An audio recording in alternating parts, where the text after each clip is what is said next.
basketball fans, and welcome to the Snake Pit inside Pelham High School, a currently under renovation Pelham High School in Pelham, New Hampshire. I'm Pete Terrier. I got Jen Chick on the other side of the video camera.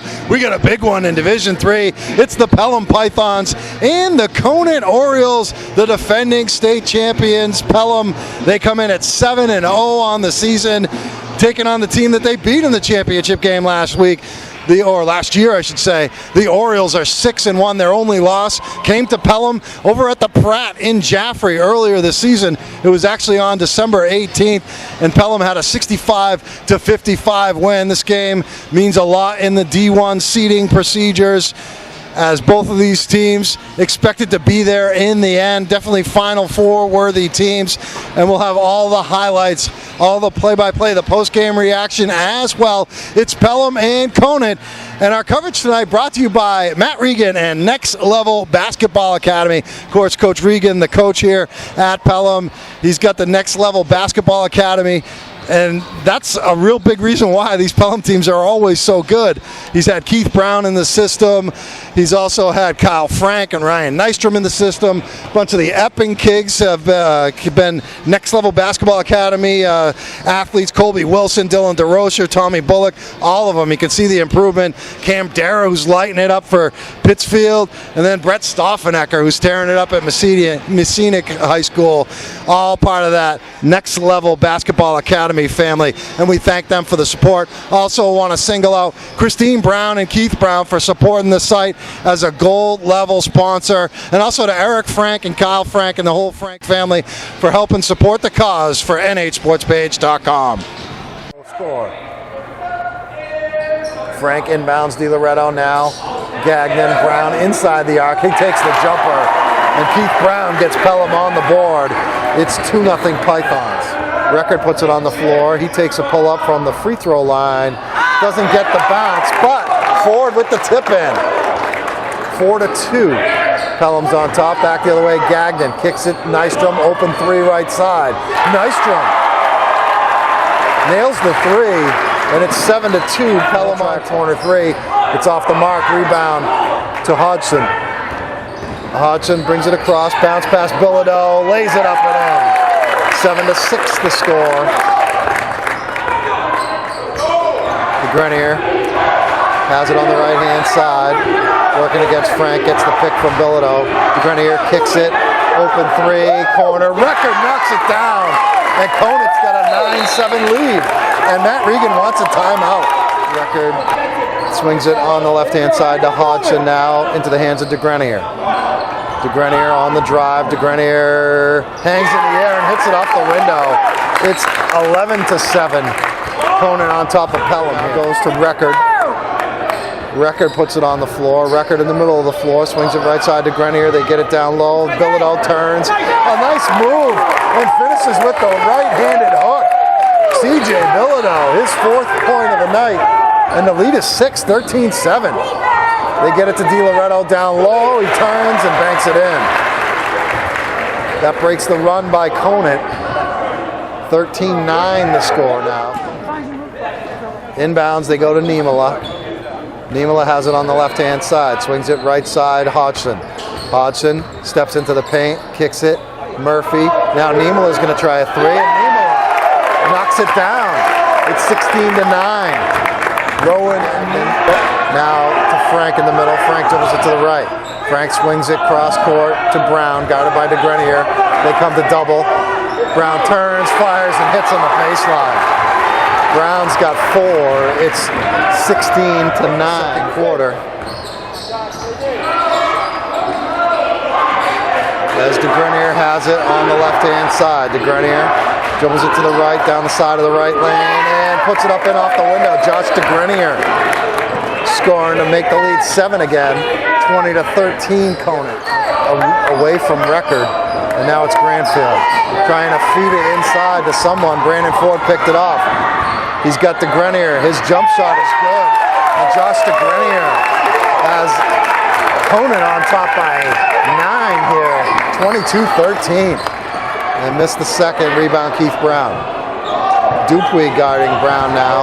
That's a matchup that I think Pelham can take advantage of. Dupuy's quicker than Brown, but he's He's not as strong or as tall. Brown drives and scores. He said, this smaller defender can't check me. I'm taking him down. 25-15. Brown's got 8. And it's 25-17. Conant is up by 8 on Pelham. Final 2 minutes of the half. Hodgson drives down the lane, puts it up high off the window. It's good. He shot that one over the outstretched arms of the Pelham big man, Joe Pantaleo. And it's a 10-point lead again. Brown attacking for Pelham in the lane. Missed it. Got his own rebound. Goes up with the left hand and puts it in. Keith Brown's got 12.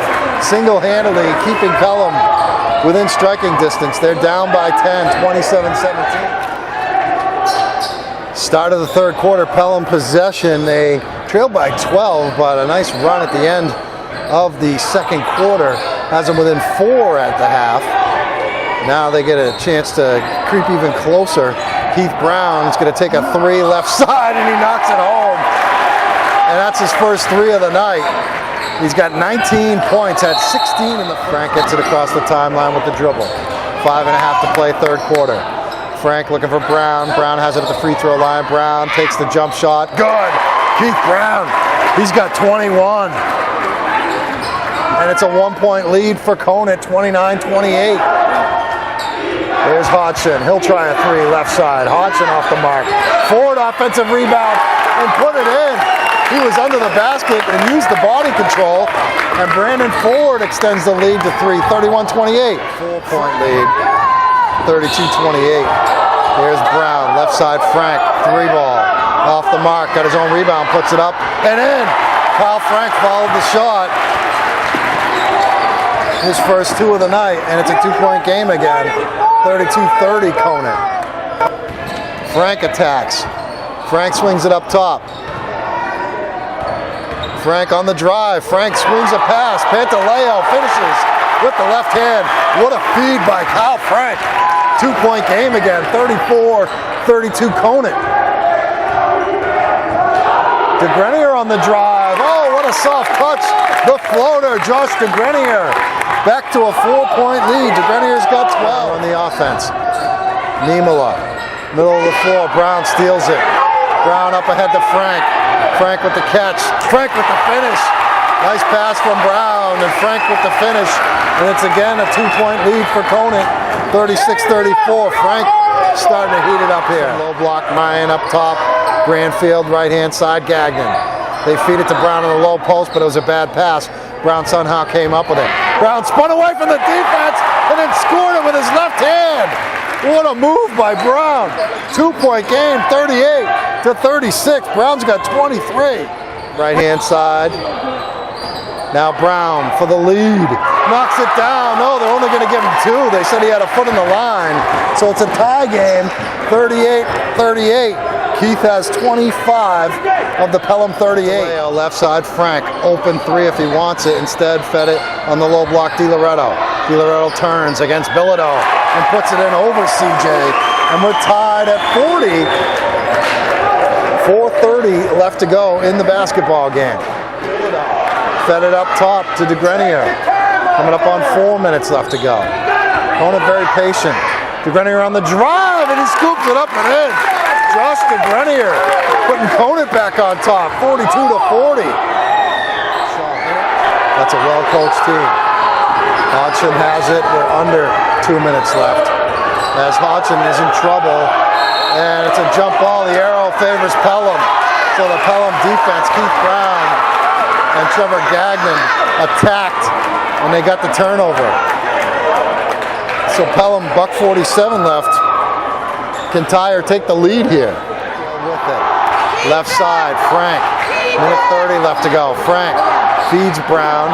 He takes a 17-footer and buries it right in the face of Simeon Hodgson. We're tied at 42. Brown's got 27. Final minute 18 to go. Right-hand side, DeGrenier. They feed it down low. Ford catches, collects. Brown stole it. Stripped him clean. Brown's got the steal under a minute. We're tied at 42. Pelham ball. Final 40 seconds. Pantaleo, left-hand side to Frank. 35 seconds. A steal by Ford. Frank was looking for Brown, but Brandon Ford intercepted it. And Conant has the ball now, final 30 seconds, with a chance to take the lead. DeGrenier with it, 8 seconds. DeGrenier fed it away to Record, 5 seconds. They need to get a shot up. Record, 2 seconds. It's Hodgson. He's going to throw it up. It will not count, but was there a foul called? Was there a foul called? I think there might have been a foul called against Pelham. I believe there was a foul called against Pelham on Granfield. And if it happened before the clock ran out, Simeon Hodgson will have a chance to win this game on the free throw line.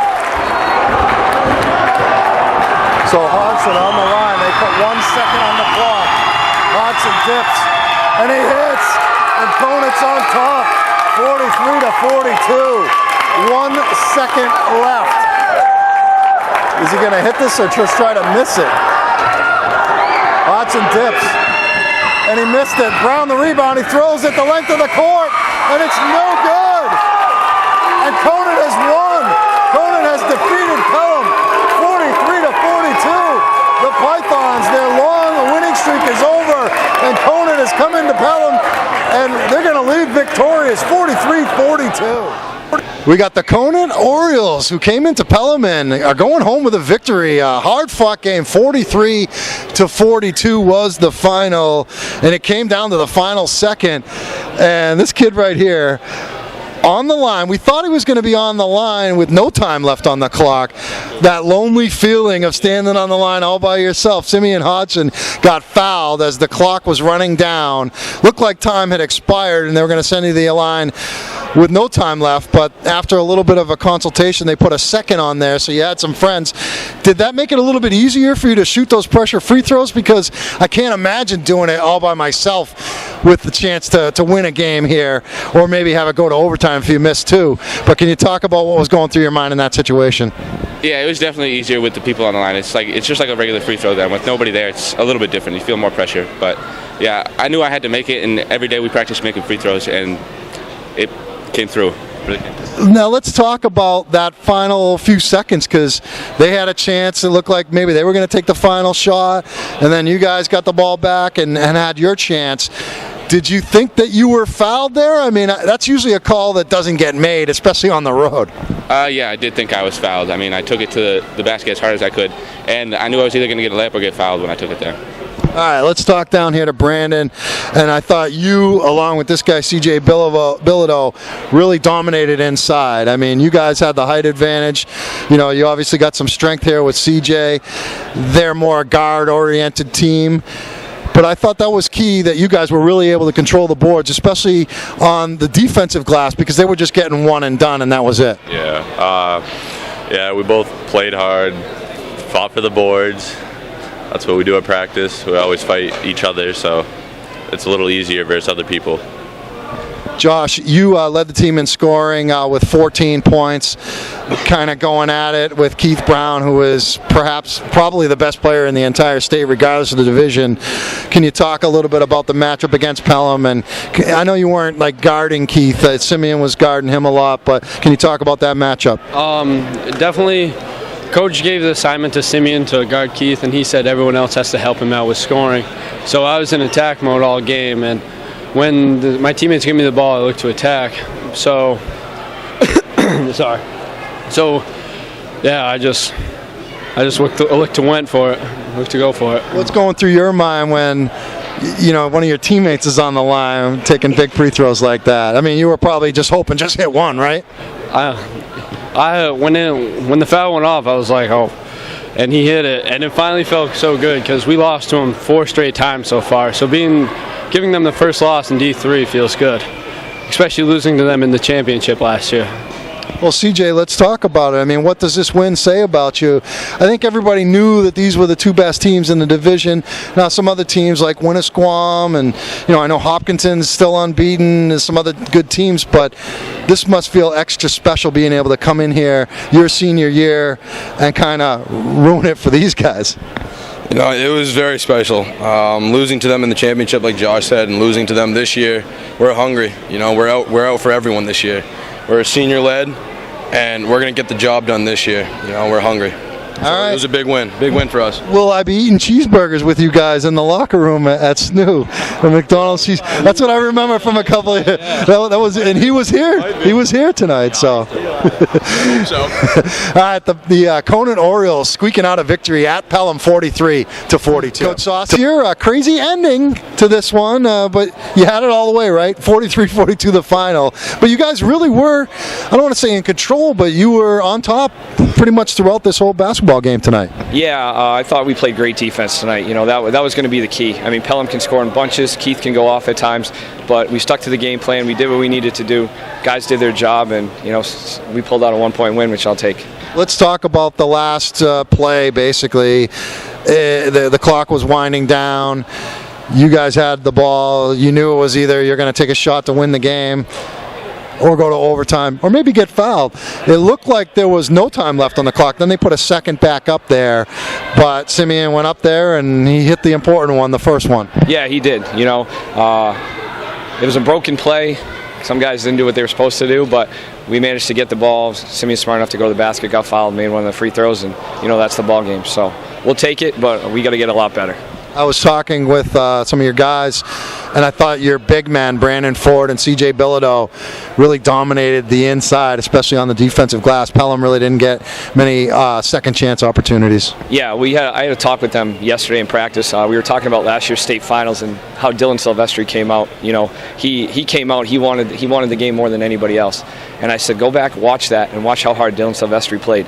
We had no chance because you guys didn't play as hard as him. If you want to win tomorrow night, you got to play as hard as he did. And I really thought they did. Like, Brandon stepped up, CJ stepped up. So that's the best Brandon's played, and it helps to have him back too.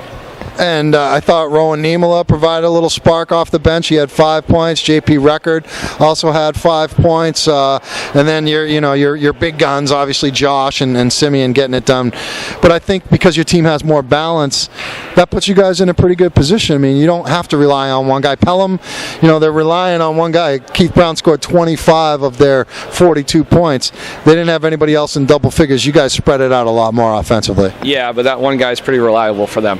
He's pretty good. I mean, I thought Simeon did a great job tonight. Keith still put up 27 with a hand in his face, so he can score in bunches. But yeah, I mean, we like to spread it out.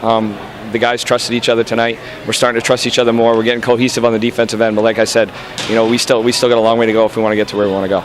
Well, the Orioles now 7-1. So is Pelham. So I don't know what the tiebreaker situation ends up being at the end if you guys finish with the same record. But we might see these two teams meet up again.